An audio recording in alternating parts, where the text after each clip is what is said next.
नमस्कार दोस्तों, मेरी अनमोल कहानियाँ में आपका एक बार फिर से बहुत बहुत स्वागत है। आज की मेरी कहानी है मनहूस कौन।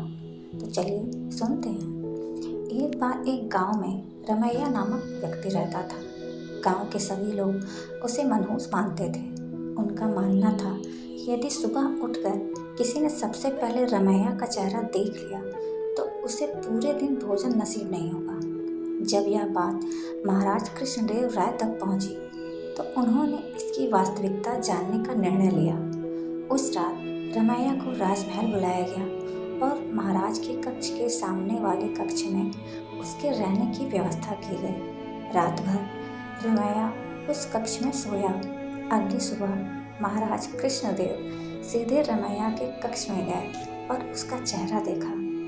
दिन का प्रारंभ रमैया का चेहरा देखने के बाद अब महाराज को देखना था कि उनका दिन कैसा गुजरता है।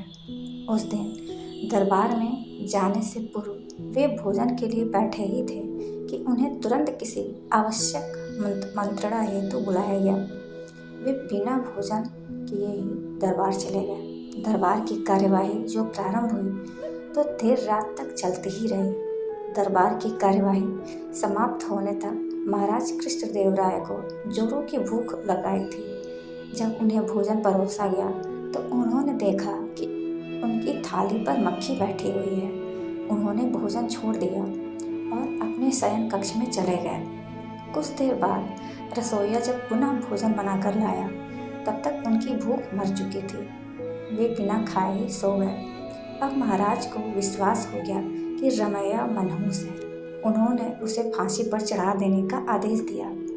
रमैया की फांसी की बात जब उसकी पत्नी तक पहुंची तो वह रोते रोते तेनालीराम के पास गई और उससे सहायता की गुहार लगाई।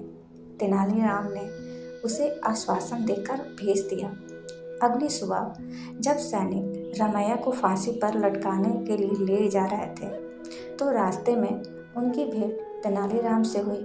तेनालीराम ने रमैया के कान में कुछ कहा और चला गया। इधर फांसी गृह पहुंचने के बाद सैनिकों ने रमैया से उसकी अंतिम इच्छा पूछी। रमैया ने कहा, मैं महाराज को एक संदेश भिजवाना चाहता हूँ। एक सैनिक द्वारा संदेश महाराज तक पहुँचाया गया।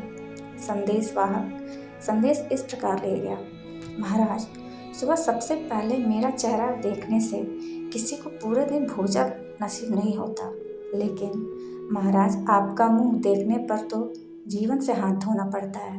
बताइए ऐसे में ज़्यादा मनहूस कौन है? संदेश पढ़ने के बाद महाराज को अपनी अंधविश्वासी सोच पर शर्म आई।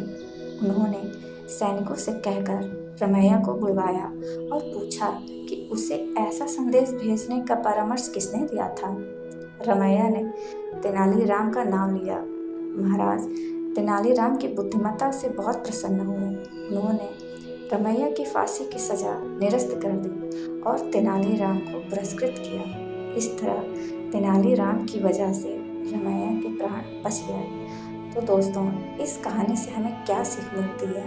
इस कहानी से हमें ये सीख मिलती है कि हमें अंधविश्वास से दूर रहना चाहिए। अगर आपको ये कहानी मेरी अच्छी लगी हो तो प्लीज़ मेरे चैनल को लाइक, कमेंट, शेयर और सब्सक्राइब ज़रूर कीजिएगा। फिर मिलेंगे हम ऐसे ही एक दूसरी कहानी में। तब तक के लिए नमस्ते।